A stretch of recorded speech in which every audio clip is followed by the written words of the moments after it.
Cecily? Cecily? Surely such utilitarian occupation as the watering of flowers is rather Moulton's duty than yours, especially at a moment when intellectual pleasures await you. Your German grammar's on the table. Pray open it at page 15. We will repeat yesterday's lesson. But I don't like German. It isn't at all a becoming language. I know perfectly well that I look quite plain after my German lesson. Child, you know how anxious your guardian is that you should improve yourself in every way. He laid particular stress on your German as he was leaving for town yesterday. Indeed, he always lays stress on your German when he is leaving for town. Dear Uncle Jack is so very serious. Sometimes he is so serious that I think he cannot be quite well. Your guardian enjoys the best of health, and his gravity of demeanour is especially to be commended in one so comparatively young as he is. I know no one with a higher sense of duty and responsibility. I suppose that is why he often looks rather bored when we three are together. Cecily, I am surprised at you. Mr. Worthing has many troubles in his life. Idle merriment and triviality would be out of place in his conversation.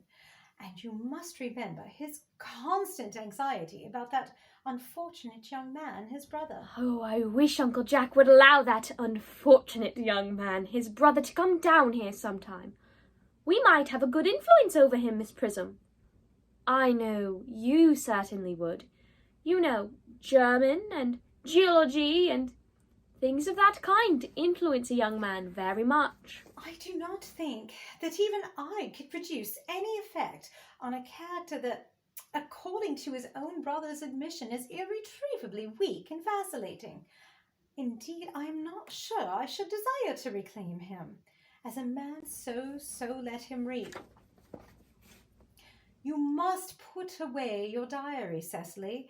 I really don't see why you should keep a diary at all. I keep a diary in order to enter the wonderful secrets of my life. If I didn't write them down, I should probably forget all about them. Memory, my dear Cecily, is the diary that we all carry about with us. Yes, but it usually chronicles the things that have never happened or couldn't possibly have happened. I believe it is that memory that is responsible for all of the 3-volume novels that Muddy sends us. Do not speak slightingly of the 3-volume novel, Cecily. I wrote one myself in earlier days. Did you really, Miss Prism? How wonderfully clever you are. I hope it did not end happily. I don't like novels that end happily. They depress me so much. The good ended happily and the bad unhappily. That is what fiction means. I suppose so, but it seems very unfair. Oh, and was your novel ever published? Alas, no. The manuscript, unfortunately, was abandoned. I use the word in the sense of lost or mislaid. But do your work, child. These speculations are profitless. Ah, but I see dear Dr. Chasuble coming up through the garden. Dr. Chasuble, this is indeed a pleasure. And how are we this morning? Miss Prism, you are, I trust, well? Miss Prism has just been complaining of a slight headache. I think it would do her so much good to take a short stroll with you in the park, Dr. Chasuble. Cecily, I've not mentioned anything about a headache. No, dear Miss Prism, I know that. But I felt instinctively that you had a headache. Indeed, I was thinking about that and not about my German lesson when the rector came in. I hope, Cecily, you are not inattentive. Oh, I am afraid I am. This is strange. Were I fortunate enough to be Miss Prism's pupil, I would hang upon her lips. I spoke metaphorically. My metaphor was drawn from bees. Mr. Worthing, I suppose, has not returned from town yet. We do not expect him till Monday afternoon. Ah, yes. He usually likes to spend his Sunday in London. He's not one of those whose sole aim is enjoyment. By all accounts, that unfortunate young man, his brother, seems to be. But I must not disturb Egeria and her pupil any longer. Egeria? My name is Letitia, Doctor. Classical allusion, merely, drawn from the pagan authors. I shall see you, no doubt, at evensong. I think, dear Doctor, I will have a stroll with you. I find I have a headache after all, and a walk might do it good. With pleasure, Miss Prism, with pleasure. We might go as far as the schools and back. That would be delightful. Cecily, you may read your political economy in my absence. The chapter on the fall of the rupee you may omit. It is rather too sensational. Even these metallic problems have their melodramatic side. Horrid political economy. Horrid geology. Horrid German. Mr. Ernest Worthing has just driven down from the station. He has brought his luggage with him. Mr. Ernest Worthing, B4 the Albany W. Uncle Jack's brother! Did you tell him Mr. Worthing was in town? Yes, miss. He seemed very much disappointed. I mentioned that you and Miss Prism were in the garden. He said he was anxious to speak to you privately for a moment. Ask Mr. Ernest Worthing to come here. I suppose you had better talk to the housekeeper about a room for him. Yes, miss. I have never met any really wicked person before. I feel rather frightened. I'm so afraid he will look just like everyone else.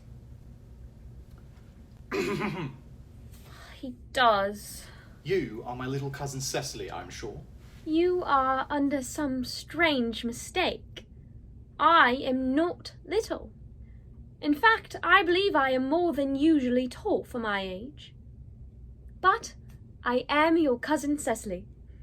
You, I see from your card, are Uncle Jack's brother. My cousin Ernest.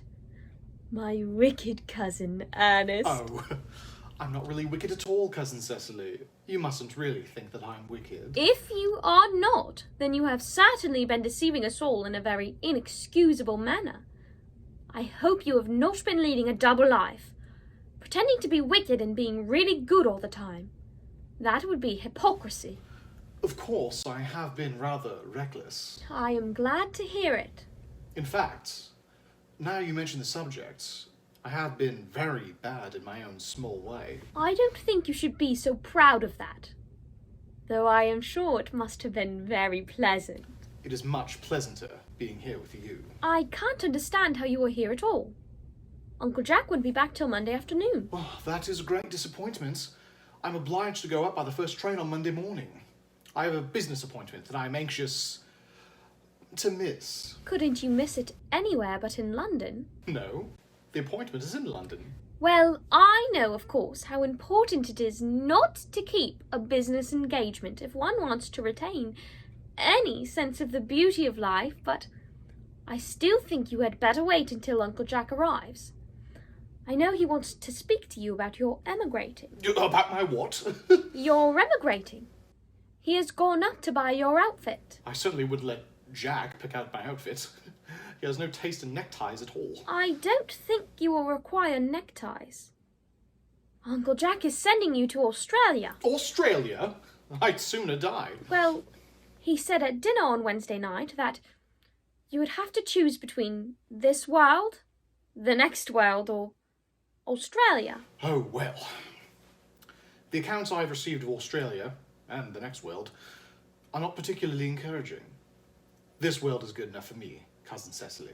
Yes, but are you good enough for it? I'm afraid I'm not that. That is why I'd like you to reform me. You might make that your mission, if you don't mind, Cousin Cecily. I'm afraid I've no time this afternoon.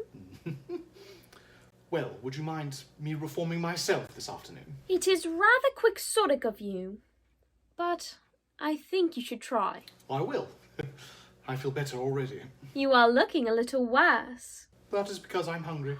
How thoughtless of me.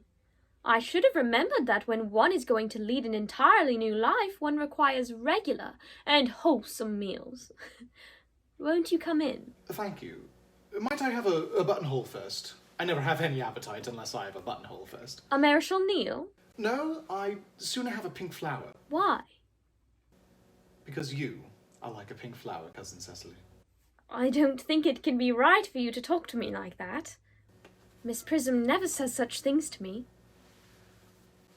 Then Miss Prism is a short-sighted old lady. You are the prettiest girl I ever saw. Miss Prism says that all good looks are a snare. They're a snare that every sensible man would like to be caught in. Oh, I don't think I would care to catch a sensible man. I shouldn't know what to talk to him about. You are too much alone, dear Dr. Chasuble. You should get married. A misanthrope I can understand. A womanthrope, never. Believe me, I do not deserve so neologistic a phrase. The precept, as well as the practice of the primitive church, was distinctly against matrimony. That is obviously the reason why the primitive church has not lasted up to the present day.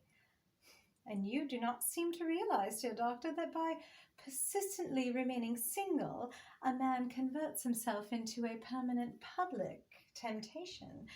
Men should be more careful. This very celibacy leads weaker vessels astray. But is a man not equally attractive when married? No married man is ever attractive, except to his wife. And often, I've been told, not even to her. That depends on the intellectual sympathies of the woman. Maturity can always be depended on. Ripeness can be trusted. Young women are green. I spoke horticulturally. My metaphor was drawn from fruits, but where is Cecily? Perhaps she should should have followed us to the schools.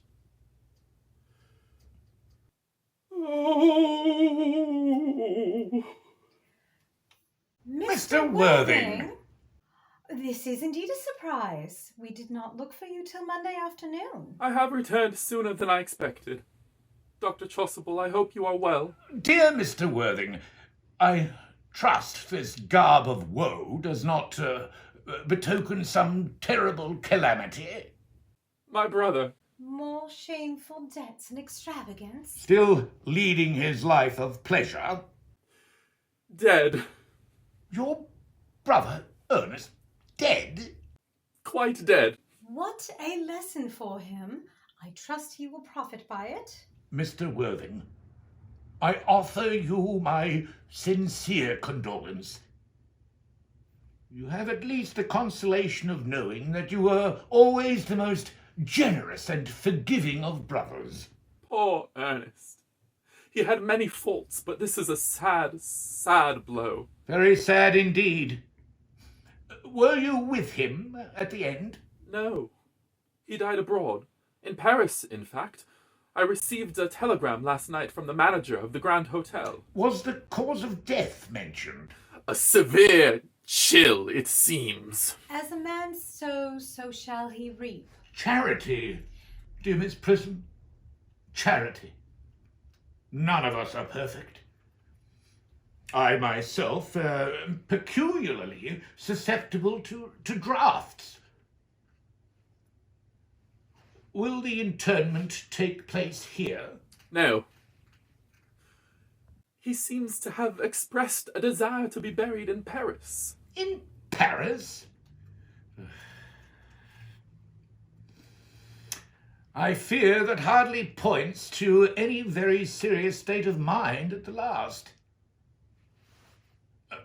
You would, no doubt, wish me to make some slight allusion to the tragic domestic affliction next Sunday. My sermon on the meaning of the manna in the wilderness can be adapted to almost any occasion. Joyful, or as in the present case, distressing. I have preached it at harvest celebrations, christenings, confirmations, on days of humiliation, and at festal days. The last time I delivered it was in the cathedral as a charity sermon on behalf of the Society for the Prevention of Discontent among the upper orders. The bishop who was present was much struck by some of the analogies I drew. Ah, that reminds me, you mentioned christenings, I think, Dr. Chasuble. I suppose you know how to christen, all right? I mean, of course, you are continually christening, aren't you? It is, I regret to say, one of the rector's most constant duties in this parish. I have often spoken to the poor classes on the subject, but they don't seem to know what thrift is. But is there any particular infant in whom you're interested, Mr. Worthing? Your brother was, I believe, unmarried, was he not? Oh, yes. People who live entirely for pleasure usually are. But it is not for any child, dear doctor. I am very fond of children. No, the fact is, I would like to be christened myself. This afternoon, if you have nothing better to do. But surely, Mr. Worthing, you have been christened already. I don't remember anything about it. Have you any grave doubts on the subject? I certainly intend to have. Of course, I don't know if the thing would bother you in any way, or if you think I'm a little too old now. Not at all. The sprinkling, and indeed the immersion of adults, is perfectly canonical practice. Immersion? You need have no apprehensions. Sprinkling is all that is necessary, or I think advisable. Our weather is so changeable. At what hour would you wish the ceremony performed? Oh, I might trot round about 5, if that would suit you. Perfectly. Perfectly. In fact, I have 2 similar ceremonies to perform at that time. A case of twins that occurred recently in one of the outlying cottages on your own estate. Poor Jenkins, the carter. A most hard-working man. Oh, I don't see much fun in being christened along with other babies. It would be childish. Would 5:30 do? Admirably. Admirably. Now, dear Mr. Worthing, I will not intrude any longer into a house of sorrow. I would merely beg you not to be too much bowed down by grief.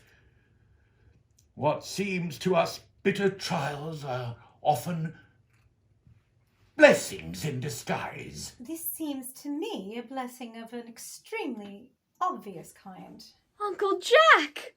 Oh, I am pleased to see you back. But what horrid clothes you've got on. Do go and change them. Cecily! My child. My child. What is the matter, Uncle Jack? Do look happy. You look as if you've had toothache. And I've got such a surprise for you. Who do you think is in the dining room? Your brother. Who? Your brother, Ernest. He arrived about half an hour ago. What nonsense! I haven't got a brother. Oh, don't say that. However badly he may have behaved to you in the past, he is still your brother. You couldn't be so heartless as to disown him. I'll tell him to come out, and you will shake hands with him, won't you, Uncle Jack? After we all had been resigned to his loss, his sudden reappearance seems to me peculiarly distressing. My brother is in the dining room? I don't know what it all means. It seems perfectly absurd. Good heavens! Brother John, I've come down from town to tell you how very sorry I am for the way I behaved to you in the past, and that I intend to lead a much better life in the future. Uncle Jack, you are not going to refuse your own brother's hand. Nothing will induce me to take his hand. I think his coming down here disgraceful. He knows perfectly well why. Uncle Jack, do be nice. There is some good in everyone. Ernest has just been telling me about his poor invalid friend, Mr. Bunbury, whom he goes to visit so often. And surely there must be much good in one who is kind to an invalid, and leaves the pleasures of London to sit by a bed of pain. Oh, he has been talking about Bunbury, has he? Yes, he has told me all about poor Mr. Bunbury and his terrible state of health. Bunbury. Well, I won't have him talking to you about Bunbury or about anything else for that matter. It is perfectly enough to drive one frantic. Of course I admit the faults were all on my side, but I must admit that Brother John's coldness to me is peculiarly painful.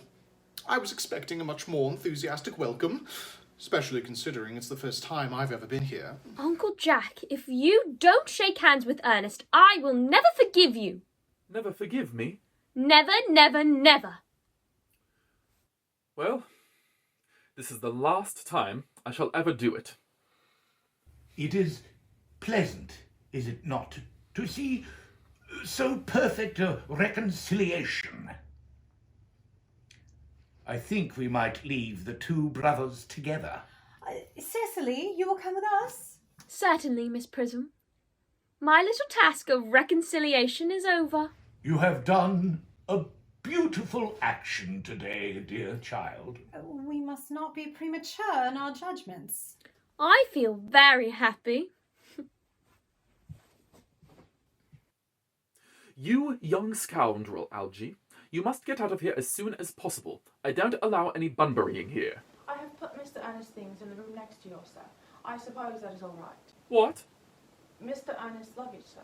I have unpacked it and put it in the room next to your own. His luggage? Yes, sir.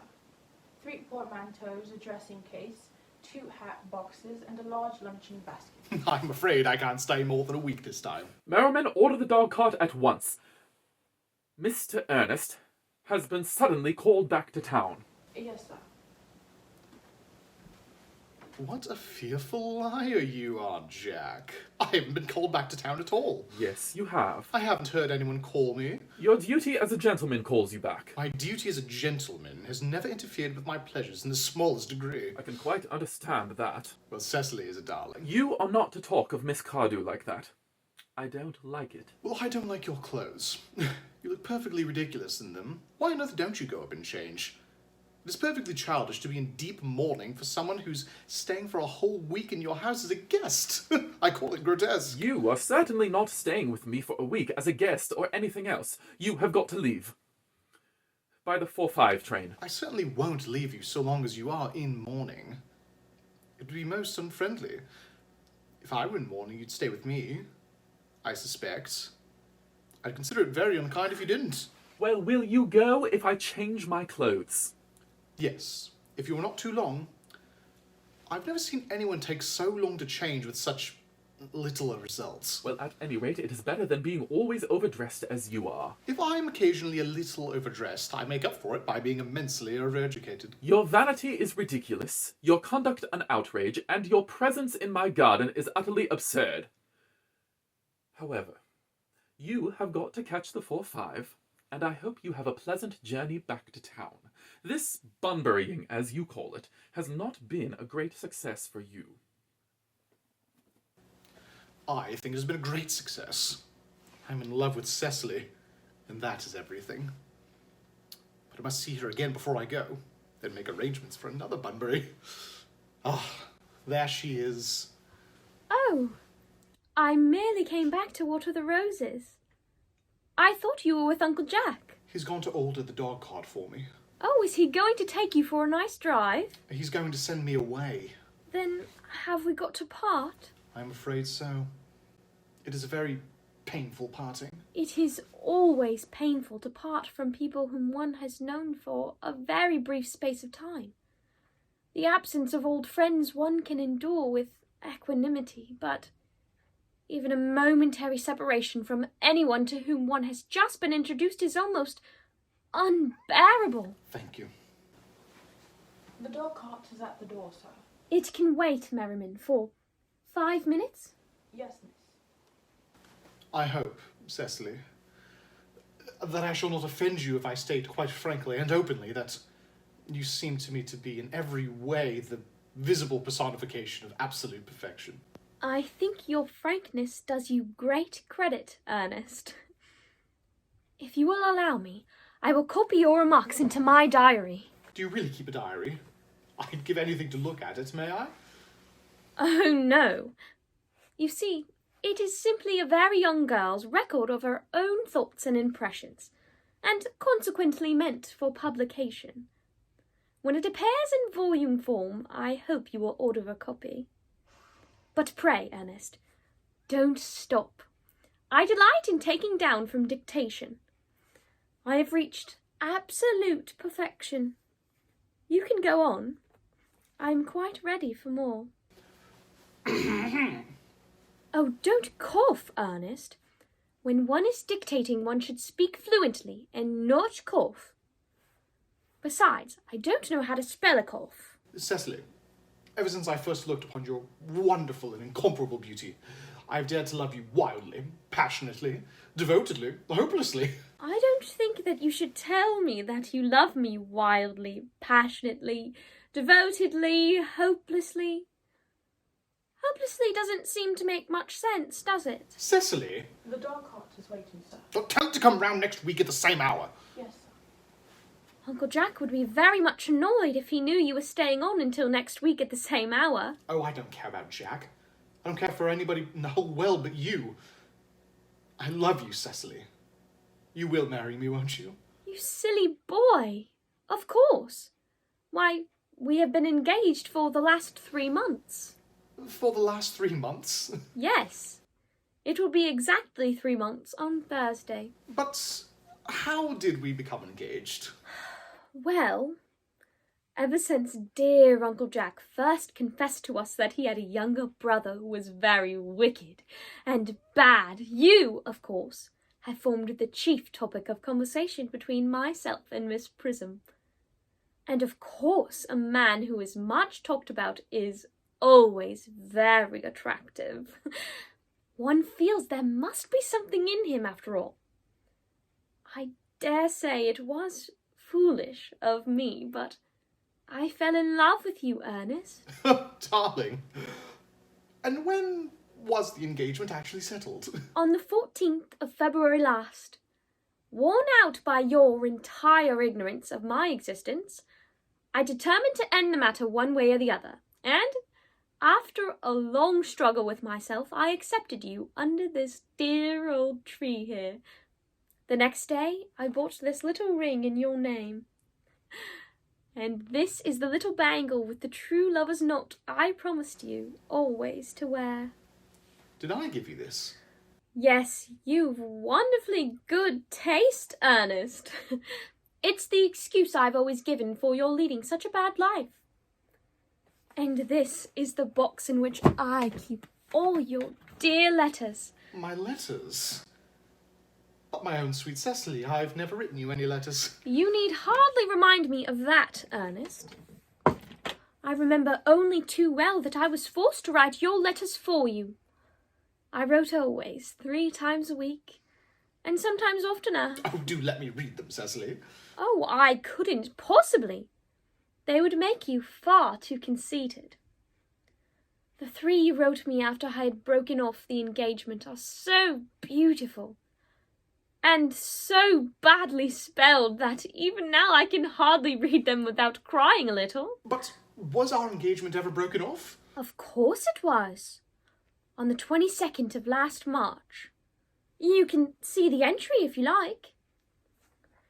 Today I broke off my engagement with Ernest. I feel it is better to do so. The weather continues charming. But why on earth did you break it off? What had I done? I had done nothing, Cecily, nothing at all. I am very hurt indeed to hear that you broke off our engagement, especially when the weather was so charming. It would hardly have been a really serious engagement if it hadn't been broken off at least once. But I forgave you before the week was out. What a perfect angel you are, Cecily. You dear romantic boy. I hope your hair curls naturally. Does it?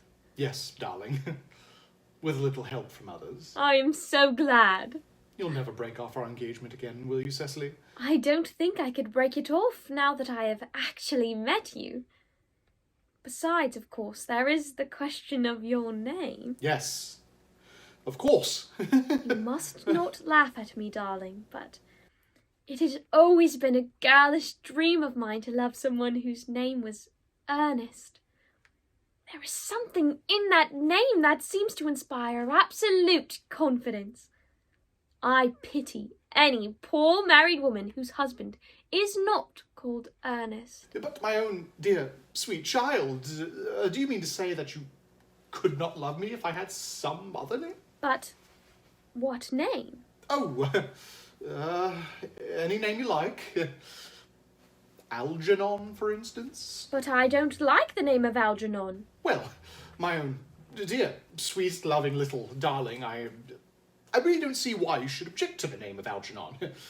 It is not at all a bad name. In fact, it's rather an aristocratic name. Half the chaps that get into the bankruptcy court are called Algernon.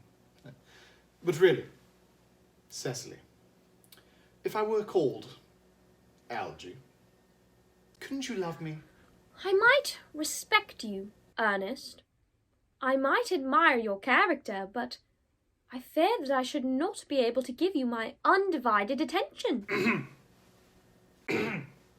Cecily, your rector here is, I suppose, thoroughly experienced in the practice of all the rites and ceremonials of the church? Oh, yes.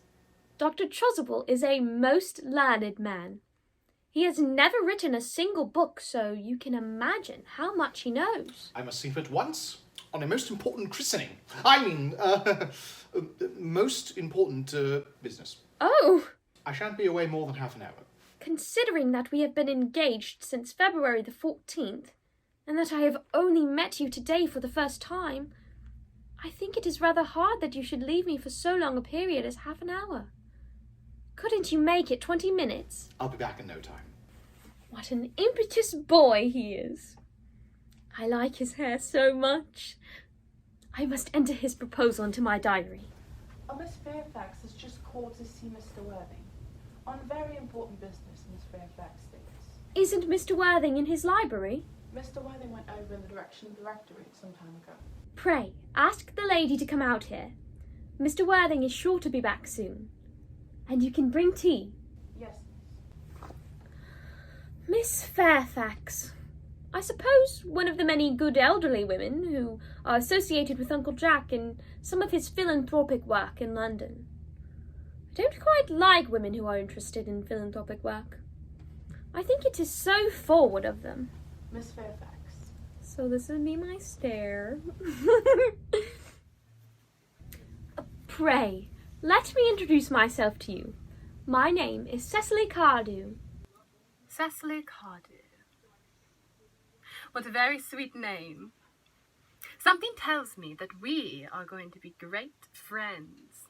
I like you already more than I can say, and my first impressions of people are never wrong. How nice of you to like me so much after we've only known each other for such a comparatively short time. I may call you Cecily, may I not? With pleasure. And you will always call me Gwendolen, won't you? If you wish. Then it is quite settled, is it not? I hope so. Perhaps this may be a favourable opportunity for my mentioning who I am. My father is Lord Bracknell.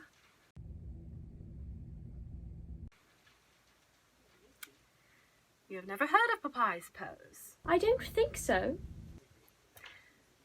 Ah, I'm glad to hear it. The home to me seems to be the proper sphere for a man. And certainly once a man begins to neglect his domestic duties, he becomes painfully effeminate. And I don't like that. It makes men so very attractive.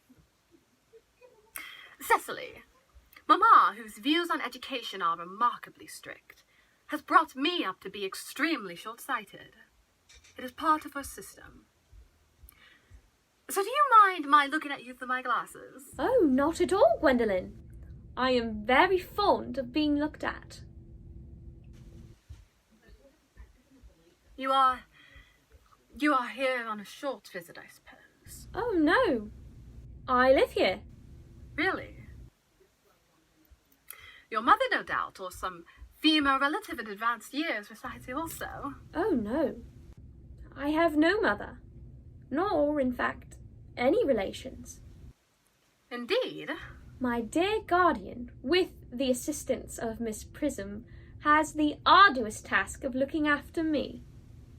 Your guardian? Yes, I am Mr. Worthing's ward. It is strange he never mentioned to me that he had a ward. How very secretive of him. He grows more interesting hourly. Cecily, I am very fond of you. I've liked you ever since I met you. But I feel bound to point out that now that I know that you are Mr. Worthing's ward, I cannot help but expressing a wish you were, well, just a little older than you appear to be, and not so quite alluring in appearance. In fact, if I may speak candidly... Pray do. I think that whenever one has anything unpleasant to say, one should always be quite candid. Cecily. Well, to speak with perfect candor, I wish that you were fully 42 and more than usually plain for your age. Ernest has a strong, upright nature. He is the very soul of truth and honor. Disloyalty to him would be as impossible as a deception. But even men of the noblest possible moral character are still extremely susceptible to the physical charms of others. Modern, no less than ancient history, supplies us with many painful examples to which I refer to. If it were not so, indeed, history would be quite unreadable. I beg your pardon, Gwendolen. Did you say Ernest? Yes. Oh, but it is not Mr. Ernest Worthing who is my guardian. It is his brother, his elder brother. Ernest never mentioned to me that he had a brother. I am sorry to say they have not been on good terms for a very long time. Ah, that accounts for it. And now that I think on it, I don't think I've ever heard any man mention his brother. The subject seems to be distasteful to most men. Oh, Cecily, you have lifted a load off my mind. I was growing almost anxious. It would have been terrible if a cloud would have come across a friendship like ours, but it's not. Of course, you are quite sure that it is not Mr. Ernest Worthing who is your guardian. Quite sure. In fact, I am going to be his. I beg your pardon. Dearest Gwendolen, there is no reason why I should make a secret of it to you. Our little county newspaper is sure to chronicle the fact next week. Mr. Ernest Worthing and I are engaged to be married. Cecily, I am afraid there must be a misunderstanding. Mr. Ernest Worthing is engaged to me. The announcement will appear on the Morning Post on Saturday at the latest. I am afraid you must be under some misconception. Ernest proposed to me exactly 10 minutes ago. Oh, it is certainly very curious, for he proposed to me yesterday at 5:30. If you would care to verify the incident, pray do so. I never travel without my diary. One should always have something sensational to read on the train. Cecily, I am so sorry if this is of any disappointment to you, but I am afraid that I have the prior claim. It would distress me more than I can tell you, dear Gwendolen, if it caused you any mental or physical anguish, but I feel bound to point out that since Ernest proposed to you, he has clearly changed his mind. If my poor fellow has been entrapped into any foolish promise, I shall consider it my duty to rescue him at once, and with a firm hand. Whatever unfortunate entanglement my dear boy may have gotten into, I will never reproach him with it after we are married. Do you allude to me, Miss Cardew, with entanglement? Oh, you are presumptuous. On an occasion of this kind, it becomes more than a moral duty to speak one's mind. It becomes a pleasure. Do you suggest, Miss Fairfax, that I entrapped Ernest into an engagement? How dare you? There is no time for wearing the shallow mask of manners. When I see a spade, I call it a spade. I am glad to say that I have never seen a spade. It is clear that our social spheres have been widely different. Shall I lay tea here as usual, miss? Yes, as usual.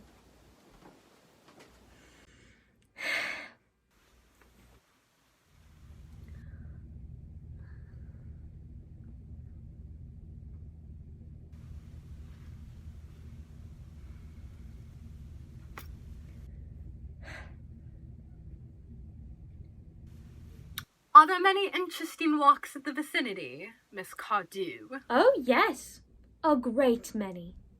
From the top of one of the hills quite close one can see 5 counties. 5 counties? I don't think I should like that. I suppose that is why you live in town? Quite the well-kept garden this is, Miss Cardew. So glad you like it, Miss Fairfax. I had no idea there were any flowers in the country. Oh, flowers are as common here, Miss Fairfax, as people are in London. Personally, I cannot understand how anybody manages to exist in the country. That is, if anybody who is anybody does. The country always bores me to death. Ah, that is what the newspapers call agricultural depression, is it not? I believe the aristocracy are suffering very much from it just at present. It is almost an epidemic amongst them, I have been told. May I offer you some tea, Miss Fairfax? Thank you. Detestable girl, but I require tea. Sugar? No, thank you. Sugar is not fashionable anymore.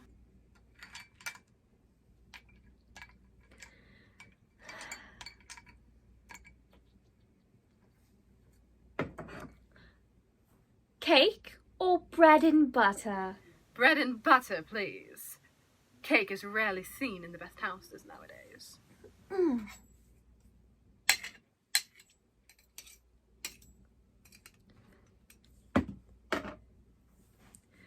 Hand that to Miss Fairfax.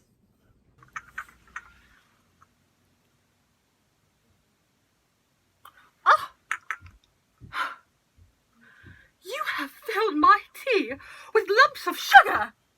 And though I most distinctly asked you for bread and butter, you have given me cake.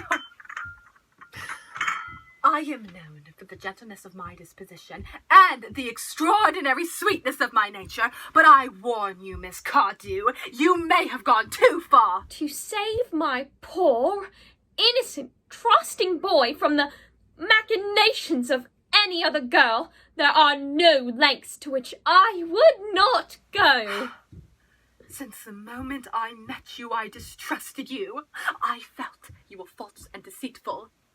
I am never deceived in such matters. My first impressions of people are invariably right. It seems to me, Miss Fairfax, that I am trespassing on your valuable time. No doubt you have many other calls of a similar character to make in the neighbourhood. Ernest! My own Ernest! Gwendolen, darling. A moment. Are you engaged to be married to this young lady? To dear little Cecily? Of course not. What could have put such a silly idea in your pretty little head? Thank you. You may. I knew there must be some misunderstanding, Miss Fairfax. The man whose arm is at present round your waist is my guardian, Mr. John Worthing. I beg your pardon. This is Uncle Jack. Jack! Oh! Here is Ernest. My own love. A moment, Ernest. Are you engaged to be married to this young lady? To what young lady? Good heavens, Gwendolen! Yes, to good heavens, Gwendolen. I mean, to Gwendolen. Of course not. What could have put such an idea in your pretty little head? Thank you. You may. Cecily! I felt there must have been a misunderstanding. The gentleman who is now embracing you is my cousin, Mr. Algernon Moncrief. Algernon Moncrief? Oh!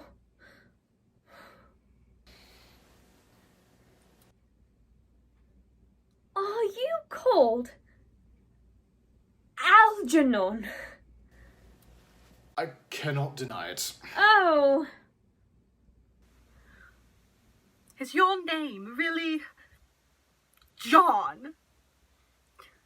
I could deny it if I liked. I could deny anything if I liked, but my name certainly is John. It has been John for years. A gross deception has been practiced on both of us. My poor wounded Cecily. My sweet, wronged Gwendolen. You will call me sister, will you not? There is just one question I would like to be allowed to ask my guardian. An admirable idea. Mr. Worthing, there is just one question I would like to be permitted to put to you. Where is your brother Ernest? Cecily and I are both engaged to be married to your brother Ernest, so it is a matter of some importance to us to know where your brother Ernest is at present. Gwendolen. Cecily. It is quite painful for me to be forced to speak the truth. This is the first time in my life that I have been reduced to such a painful position, and I really am quite inexperienced in doing anything of the kind. However, I will tell you quite frankly that I have no brother Ernest. I have no brother at all. I have never had a brother in my life, and certainly have no intention of ever having one in the future. No brother at all? None. Have you never a brother of any kind? Never. Not even of any kind. Then I am afraid it is quite clear, Cecily, that neither of us are engaged to be married to anyone. It is not a very pleasant position for a young girl to suddenly find herself in, is it? Let us go into the house. They will hardly venture to follow us there. No. Men are so cowardly, aren't they?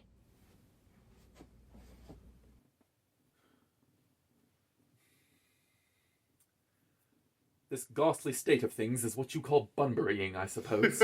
Yes, and a perfectly wonderful Bunbury it is too. The most wonderful Bunbury I've ever had in my life. Well, you've no right to Bunbury here. That is absurd. One has the right to Bunbury wherever one chooses. Every serious Bunburyist knows that. Serious Bunburyist, good heavens. Well, one must be serious about something if one is going to have any enjoyment in life. I happen to be serious about Bunburying. What on earth you're serious about, I haven't the remotest idea. About everything, I should fancy. You have such an absolutely trivial nature. Well, the only small satisfaction I have in the whole of this wretched business is that your friend Bunbury is quite exploded. You won't be able to run off to the country quite as often as you used to do, dear Algy. And a good thing, too. Your brother is a little off colour, isn't he, dear Jack? You won't be able to disappear up to London quite so often as your wicked custom was. And not a bad thing, either. As for your conduct towards Miss Cardew, I must say that your taking in of a sweet, simple, innocent girl like her is quite inexcusable, to say nothing of the fact that she is my ward. I can see no possible defence at all for your deceiving a brilliant, clever, thoroughly experienced young lady like Miss Fairfax, to say nothing of the fact that she is my cousin. I wanted to be engaged to Gwendolen, that is all. I love her. Well, I simply wanted to be engaged to Cecily. I adore her. But there is certainly no chance of your marrying Miss Cardew. I don't think there is much likelihood, Jack, of you and Miss Fairfax ever being united. Well, that is no business of yours. If it was my business, I wouldn't talk about it.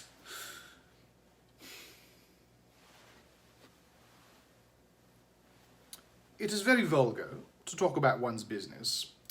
Only people like stockbrokers do that, and then merely at dinner parties.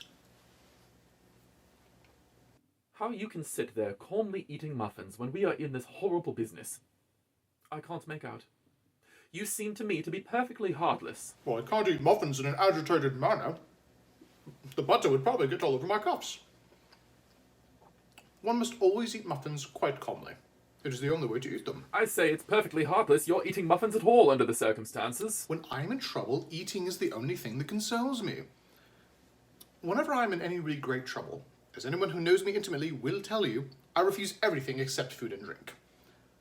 At the present moment, I'm eating muffins because I am unhappy.